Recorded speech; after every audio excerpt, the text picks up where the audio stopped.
When the housing bubble burst, millions of homeowners wound up with mortgages they didn't understand or couldn't even afford. Everybody blamed the government for not overseeing banks closely enough. So Congress was under pressure to make sure things like liar loans and bank bailouts never happened again. Their solution? The Dodd-Frank Wall Street Reform and Consumer Protection Act of 2010, containing hundreds of new laws covering everything from the type of mortgage your bank can offer you to how much they can charge you and what they have to disclose to you. These new laws went into effect on January 10th, and already they're having an effect on home buyers, which in turn can impact all of our home values. The problem in the run-up to the financial crisis was that home ownership, much of what was being offered, was not sustainable. And putting people in a home on a short-term, illusory basis that is not going to last in the long term is not good for them, it's not good for the lenders, and it's not good for the economy, as we saw. During the bubble, banks were issuing mortgages with shoddy background checks and little or no income verification. But now, banks have to make what's called a good faith determination based on verified information about your ability to repay your loan. This means the banks are going to have to carefully examine everything: your bank statements, your pay records, your tax returns, and other documentation.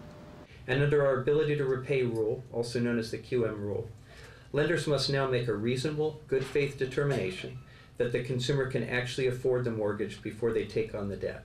Under Dodd-Frank, banks that make safe loans, which are called qualified mortgages, will get protection against lawsuits. So banks are going to want to make those safe loans, which means those types of loans will be easier for you to get and cost you less money. Conversely, loans that don't meet the qualified mortgage criteria will be harder for you to find and may cost you more money.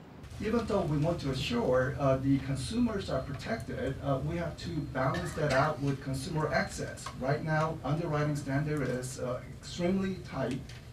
Federal Reserve has clearly remarked on that.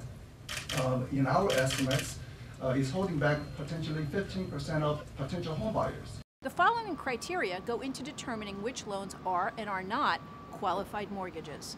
Certain types of riskier adjustable rate or balloon loans do not meet the qualified mortgage criteria. A qualified mortgage can't be more than 30 years in length and cannot have fees or costs that exceed 3%. And in order to be considered a qualified mortgage, your monthly expenses cannot exceed 43% of your monthly income. When the housing bubble burst, everyone was up in arms and pointing fingers. Dodd-Frank is the action Congress took to keep that from ever happening again. Now, 4 years later, we're essentially getting what we asked for. Tell us what you think about the new Dodd-Frank laws, or email your questions to asktheexpert@shariolefson.com.